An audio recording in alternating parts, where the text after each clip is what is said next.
हर किस्म के रूहानी जिस्मानी मसाइल और वज़ाइफ के लिए पीर इकबाल कुरैशी चैनल को सब्सक्राइब करें। नहमदुहु व नुसल्ली व नुसल्लिमु अला रसूलिहिल करीम, अम्मा बादु फ़अऊज़ु बिल्लाहि मिनश शैतानिर रजीम, बिस्मिल्लाहिर रहमानिर रहीम। जुमादुल ऊला की 11-12 तारीख़ का एक बहुत ही मुजर्रब अमल आपको दूंगा, जिसकी बरकत से अल्लाह तबारक व तआला जो है आपकी औलाद को दीनदार, ताबेदार, फरमाबरदार बना देगा। अगर आपकी औलाद बागी हो चुकी है, सरकश हो चुकी है, या आपसे हट चुकी है, दूर हो चुकी है, नाफरमान हो चुकी है, या दीन से बेजार हो चुकी है, तो आप इस अमल ख़ास को इख्तियार करें। बहुत से लोग हमें पूरी दुनिया से ख़ास तौर पे और इस मुल्क के अंदर से भी बारहा राब्ता करते हैं कि उनकी औलाद उन्हें छोड़ कर चली गई, और उनको छोड़कर जो है उन्होंने कुफ़ार के साथ दोस्तियां लगा ली, और फिर बाज़ औक़ात यहाँ तक कहते हैं कि उन्होंने शादियां भी कुफ़ार के साथ कर ली, और इस तरह जो है घर से फ़रार हो गए, या नाफरमान हो गए, या बदज़न हो गए, या दीन से बेजार हो गए, या वालिदैन की अताअत नहीं करते। तो ऐसे औलाद के लिए अल्लाह के हुज़ूर आप बड़ी मोहब्बत के साथ, खुलूस के साथ दुआ करेंगे, यकसुई के साथ, तो पहले तो अल्लाह आपकी दुआ को कबूल फरमाएगा। और याद रखें, किसी को यह ताना देना कि तुम्हारी औलाद सरकश हो गई, आवारा हो गई, गुमराह हो गई, भटक गई, तुम्हें छोड़ के चली गई, तुम्हारे अंदर कोई कमी थी, या तुमने उनकी तरबियत नहीं की, या तुमने उनको दीन नहीं सिखाया, ये खाली कह देना किसी इंसान को बहुत गलत है। अल्लाह की आजमाइश होती है, अल्लाह औलाद की आजमाइश से बचाए। बड़े बड़े दीनदार लोगों को हमने देखा कि उनकी औलाद ऐसे गुमराह हो गई।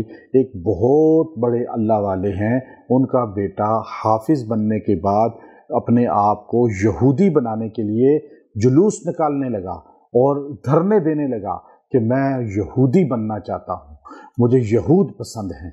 आप देखिए, इतने बड़े वो अल्लाह वाले हैं कि उनके लाखों शागिर्द बनते हैं, लेकिन उनका बेटा जो दीन उन्होंने सिखाया, लेकिन फिर भी वो अपने आप को यहूदी बनाने के लिए वो किस तरह जुलूस निकाल रहा है और किस तरह वो धरने देता था।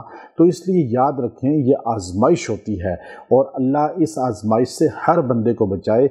इसलिए हमें इसमें कोशिश करनी चाहिए कि बड़ी जो है हिकमत से काम करें और अल्लाह से मांगें, अल्लाह से दुआ करें। जितना अल्लाह के हुजूर मांगेंगे, दुआ करेंगे, अल्लाह ताला इंशाअल्लाह उनको राह रास्त पे लाएगा, गुमराही से, भटके हुए पन से अल्लाह उन्हें वापसी लाएगा। चूँकि मौलाना अब्दुल माजिद दरिया आबादी रहमतुल्लाह अलैह, जिन्होंने कुरान पाक का पहला तर्जुमा इंग्लिश ज़ुबान में लिखा, और वो अलीगढ़ के बहुत बड़े फ़िलासफ़र थे, स्कॉलर थे, और वहाँ के स्टूडेंट थे, तो वो एकदम इस्लाम से मुर्तद हो गए। लेकिन फिर उनके वालिद ने कहा, बड़ी कोशिश की उनको दीन की तरफ लाने की, वो नहीं आ रहे थे।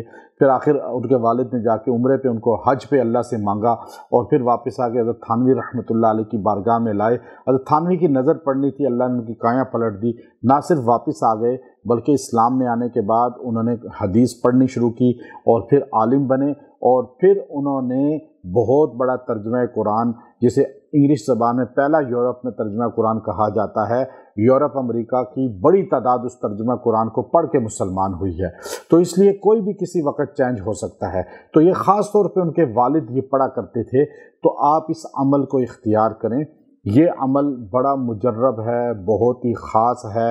आप इसको सूरह नाज़िआत 30वां पारा की आयत है, वअहदियका इला रब्बिका फतख्शा, वअहदियका इला रब्बिका फतख्शा।